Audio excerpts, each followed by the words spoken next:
Hello and welcome to ABCD. நான் உங்க சகு. காகித கப்பல் கடலில கவுந்திடுச்சா.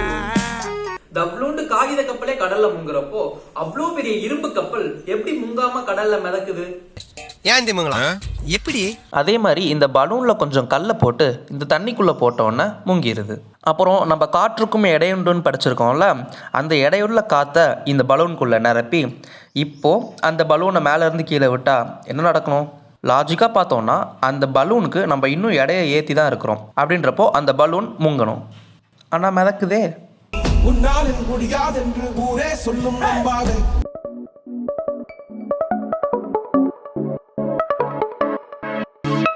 கிமு 3ஆம் நூற்றாண்டுல சிரக்கியூஸ்ன்ற நகரத்தை ஆண்டுட்டு வந்த ஹெய்ரான்கிற மன்னன் ஆர்கிமிடிஸ் அப்படின்றவர்கிட்ட ஒரு மிகப்பெரிய ப்ராஜெக்ட சூப்பர்வைஸ் பண்ற பொறுப்பை கொடுக்கறாருங்க. அது என்ன ப்ராஜெக்ட்னா, அப்ப இருந்த போர் கப்பல்களை விட பல மடங்கு பெரிய க்ரூஸ் ஷிப் ஒன்ன பில்ட் பண்றது தாங்க அந்த ப்ராஜெக்ட். ஐயா, க்ரூஸ் ஷிப்னா என்னங்க ஐயா? நம்மகிட்ட தான் கூகுள் இருக்கு, போட்டு பார்ப்போம்.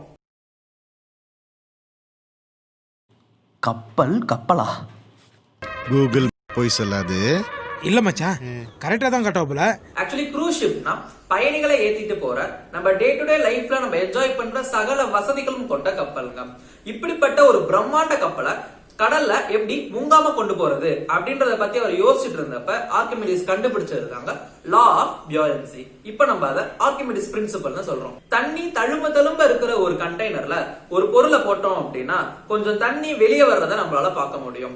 இப்போ வெளியே வந்த தண்ணி எவ்வளவு இருக்கும்னா, நம்ம உள்ள போட்ட பொருள் தண்ணிக்குள்ள எவ்வளவு வால்யூம் ஆக்குபை பண்ணிருக்கோம் அந்த வால்யூம் ஆஃப் வாட்டர் தான் வெளியே ஓவர்ஃப்ளோ ஆகி வந்திருக்கோங்க. இப்போ ஆர்கிமிடிஸ் லா வழியா ஆர்கிமிடிஸ் என்ன சொல்ல வர்றாரு அப்படின்னா, ஒரு ஃப்ளூயிட்ல பாதியாகவோ இல்ல முழுசாவோ ஒரு பொருள் முங்குறப்ப அது கொஞ்சம் தண்ணிய விலக்கிதான் அந்த இடத்துல இருக்கணும் இல்லைங்களா? ஒருவேளை அந்த கண்டெய்னர்ல நிரம்ப தண்ணி இருக்குன்னு வச்சுக்கலாம். அப்போ அந்த விலக்கப்பட்ட வாட்டர் வெளியே வந்து விழுந்திருக்கும் இல்லைங்களா?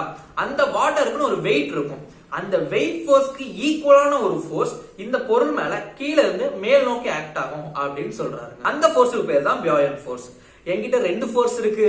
என்கிட்ட 2 பொண்ணு இருக்கு. ஒண்ணு என்னன்னா, அந்த பொருளோட கீழ் நோக்கி ஆக்ட் ஆகிற வெயிட் ஃபோர்ஸ்.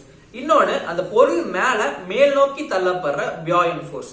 இப்போ கீழ் நோக்கி இழுக்கப்படுற அந்த பொருளோட வெயிட் ஃபோர்ஸ் மேல் நோக்கி தள்ளப்படுற அந்த பியோயன்ட் ஃபோர்ஸோட அதிகமா இருந்துச்சு அப்படின்னா அந்த பொருள் கீழே முங்கிருங்க. ஒருவேளை கீழ் நோக்கி இழுக்கப்படுற அந்த வெயிட் ஃபோர்ஸை விட மேல் நோக்கி தள்ளப்படுற அந்த பியோயன்ட் ஃபோர்ஸ் பெருசா இருந்துச்சு அப்படின்னா இந்த பொருளை அது மிதக்க வைக்குங்க. இப்ப நான் சொன்னதெல்லாம் உண்மையா இல்லையான்னு பார்த்துட்டு வந்துடலாம். இப்போ இந்த வெயிங் மிஷினை பார்த்தீங்க அப்படின்னா, எப்போ ஒரு ஸ்டேபிளான வெயிட்டை இந்த மிஷின் சென்ஸ் பண்ணுதோ அப்போ அந்த வெயிட் லாக் ஆகிட்டு மேலே பார்த்தீங்கன்னா ஒரு லாக் சிம்பிள் காட்டுங்க. இப்போ இதோட டோட்டல் வெயிட் பார்த்தீங்கன்னா 8.09 kgக்கு லாக் ஆகிருக்கு. இப்போ இதே செட்டப்பை நான் தண்ணிக்குள்ளே முக்கி மெஷர் பண்ணுறேன். அதோட வெயிட் 6.81 kgயாக தான் இருக்குது. கிட்டத்தட்ட 1 கிலோ குறையுது. ஸோ இந்த 1 கிலோ வெயிட் லாஸ் எப்படி வந்துச்சு அப்படின்னா, தண்ணிக்குள்ளே அந்த பொருளோட 8 கிலோ வெயிட் ஃபோர்ஸ் ஆனது கீழ் நோக்கி ஆக்ட் ஆகும். ஆனால் அதே நேரத்தில் அது டிஸ்பிளேஸ் பண்ண வாட்டருக்கு ஏற்ற பியோயன்ட் ஃபோர்ஸ் பார்த்திங்கன்னா கீழேருந்து மேல் நோக்கி, அதாவது வெயிட்டுக்கு ஆப்போசிட் டைரக்ஷனில் மேல் நோக்கி ஆக்ட் ஆகும். ஸோ இந்த தம்பிள் வெளியேற்றின வாட்டரோட வெயிட் பார்த்திங்கன்னா கிட்டத்தட்ட 1 கிலோ. ஸோ அந்த 1 கிலோக்கான வெயிட் ஃபோர்ஸ் ஆனது மேல் நோக்கி ஆக்ட் ஆகி, ஸோ இந்த பியோயன்ட் ஃபோர்ஸ் நமக்கு கீழேருந்து சப்போர்ட் கொடுத்ததுனால தான் என்னதான் அந்த தம்பிளோட செட்டப் 8 kg இருந்தாலும் நம்மளால் 7 kg தான் ஃபீல் பண்ண முடிஞ்சது. ஒருவேளை இந்த தம்பலோட ஷேப் இன்னும் அதிகமான வாட்டரை வெளியேற்றுற மாதிரி டிசைன் பண்ணப்பட்டிருந்துருந்துச்சுன்னா, அது 8 கிலோ பியோயன்ட் ஃபோர்ஸ் கிரியேட் பண்ணிருந்துச்சு அப்படின்னா இந்த தம்பல் இந்நேரம் தண்ணியில் மிதந்துட்டு இருந்திருக்கும். இந்த பலூன் எக்ஸாம்பிளில் பார்த்தீங்கன்னா, ஃபஸ்ட்டு அந்த பலூனுக்கு ரொம்ப அதிகமான வால்யூம் இல்லை. ஸோ அது அதிகமான வாட்டரை டிஸ்பிளேஸ் பண்ணலை. அதனால் கம்மியான பியோயன்ட் ஃபோர்ஸ் தான் இருந்துச்சு. பட் அதை விட அந்த பலூனும் கல்லும் அதிகமான வெயிட்டுன்றதுனால அந்த பலூன் கீழே வந்து முங்கிருச்சு. ஆனால் என்னதான் நெக்ஸ்ட் கேஸில் நம்ம காற்றை உள்ளே அனுப்பி அதோட வெயிட்டை கூட்டினாலும் அதோட வால்யூமை நம்ம மாற்றிருக்கிறோம். அப்படின்றப்போ அது அதிகமான வால்யூம் ஆஃப் வாட்டரை டிஸ்பிளேஸ் பண்ணுச்சு. ஸோ அதிகமான பியாயன் ஃபோர்ஸ் ஆனது கீழிருந்து மேலே ஆக்ட் ஆச்சு. என்னதான் வெயிட் இன்க்ரீஸ் ஆயிருந்தாலும் இந்த பலூன் ப்ளஸ் அந்த கல் ப்ளஸ் அந்த ஏர் இது எல்லாத்தோட வெயிட் ஆட் பண்ணாலும் கீழே ஏற்படுற பியாயன் ஃபோர்ஸை விட கம்மியான வெயிட் ஃபோர்ஸ் தான் இருந்ததுனால இந்த பலூன் மிதக்குது. ஸோ முங்கின ஆப்ஜெக்ட்டுக்கும் வெளியேறின வாட்டருக்கும் ஒரே வால்யூம் தான். ஆனால் அந்த வால்யூம்க்கு அந்த வெளியேறின வாட்டரை விட இந்த பொருளுக்கு வெயிட் அதிகமாக இருந்தால் இந்த பொருள் முங்கிடும். இல்லை அந்த வெளியேறின வாட்டரோட வெயிட்டை விட இந்த முங்கின பொருளுக்கு வெயிட் கம்மியாக இருந்துச்சுன்னா அதனாலேயே மிதக்கும்னா அவ்வளவுதான். சோ அந்த வெளியேற்றப்பட்ட வால்யூம்க்கு தண்ணியை விட இந்த பொருளுக்கு மாஸ் அதிகமா இருந்தா முங்கும், கம்மியா இருந்தா மிதக்கும்னு சொல்லியிருந்தோம் இல்லைங்களா?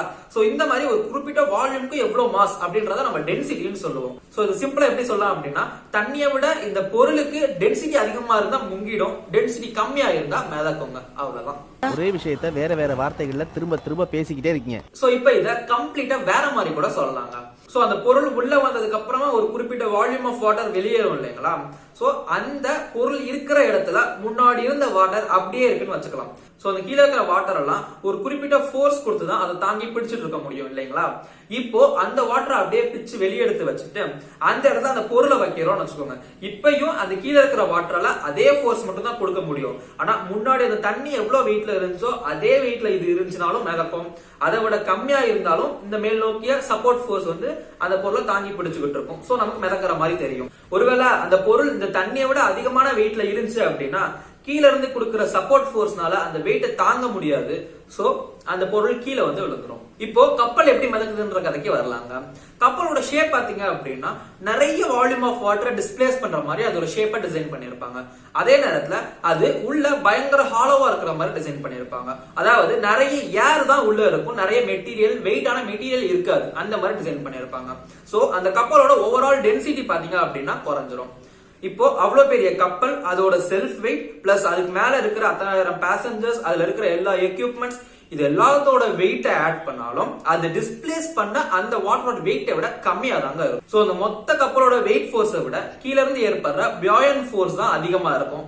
அதனால கப்பல் மிதக்குங்க. இந்த வீடியோ உங்களுக்கு ரொம்பவே பிடிச்சிருக்கும் நான் நம்புறேன். அப்படி பிடிக்காட்டி மறக்காம கமெண்ட்ல வந்து சொல்லுங்க.